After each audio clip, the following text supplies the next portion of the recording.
All right, all right. The Columbia race riot. So a lot of people don't know that there were some situations in Tennessee. There's some Black history in Tennessee, as a matter of fact. You have Chattanooga, Tennessee. In previous podcast episodes, I read to you guys some incidents and some information of the Black history in Chattanooga, Tennessee. So now you have another part of Tennessee where some things went down, and I believe a lot of people don't even know about. All right, so this is the Columbia Race Riot, 1946. All right, and let's look at this article here that you guys see on the screen. Oh, maybe you can. Okay, I know you can do that there. Okay, so this thing says the Daily Herald. I guess that was an old newspaper back in the day. All right, the Daily Herald. 70 are held in local jail after 7 are wounded in night-long racial riots. All right. Very interesting. Very interesting. So let's get into it, man. Let's check this out. And that was courtesy of the Tennessee Virtual Archives. All right. The race riot in Columbia, Tennessee, a town of 10,911, from February 25th to February 28th, 1946, was early example of post-war World War II racial violence between African Americans and whites in the United States.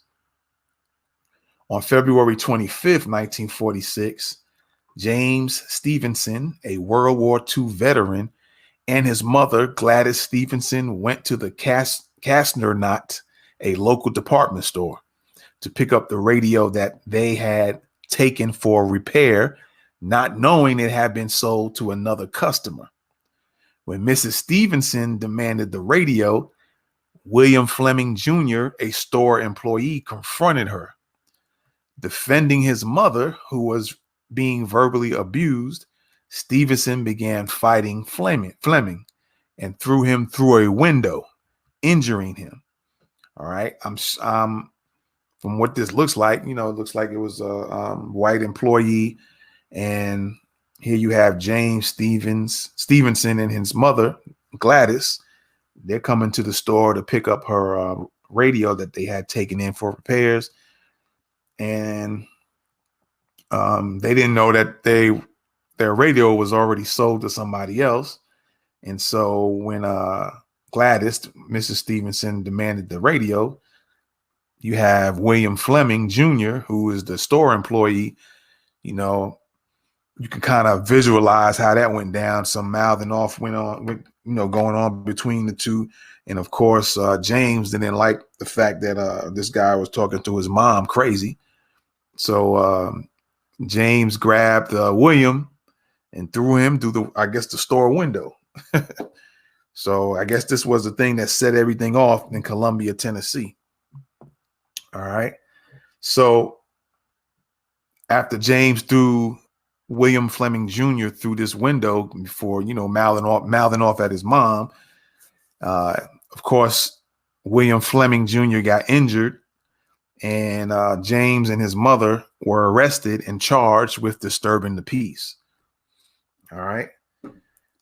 Both pleaded guilty and received a $50 fine. The Stevensons were arrested again after William Fleming Sr., now this is the dad of the guy that James Stevenson threw through the window. So now the father filed charges against them, both of them, on behalf of his son for assault with the intent to commit murder. Julius Blair, a local Black businessman, posted the Stevensons' bond, and they were released. During that time, however, a white mob, after hearing about the fight between Fleming and Stevenson, gathered at the Maury County Courthouse while Black townspeople came together in Mink side. I guess that's another town or city in that Columbia area of Tennessee. A Black business section, which is a Black business section of that part of town.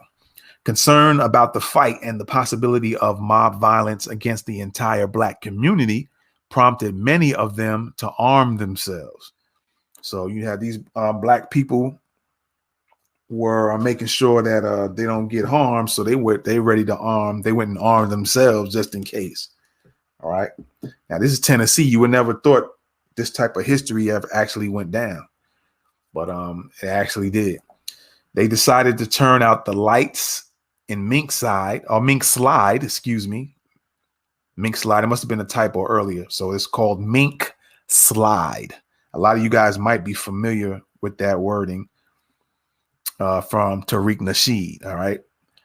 So they decided to turn out the lights in Mink Slide and began shooting out the street lights.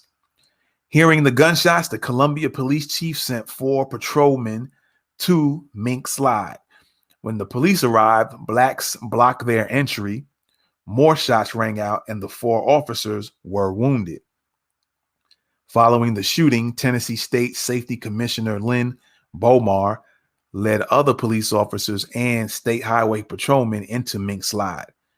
When they arrived, they began indiscriminately firing into buildings, searching homes, confiscating weapons, and according to some, stealing residents' property. During the confrontation, more than 100 Black women and men were arrested. On February 28, 1946, the Maury County deputies began questioning the prisoners about the shooting of the policemen. 3 Black men were singled out as most likely responsible. So you got James Johnson. These are the 3 Black men: James Johnson, William Gordon, and Napoleon Stewart. During the interrogation, Tennessee Highway patrolmen arrived and took the 3 men whom they accused of shooting at them to the sheriff's office. 2 of the prisoners, Johnson and Gordon, took weapons from the officers and began shooting at the other patrolmen. The patrolmen returned fire, killing both Johnson and Gordon and injuring 1 other prisoner. Stewart was not injured during the shooting. All right. The executive secretary of the National Association for the Advancement of Colored People, NAACP, Walter White, and chief legal counsel Thurgood Marshall came to Columbia to organize a defense for the remaining prisoners.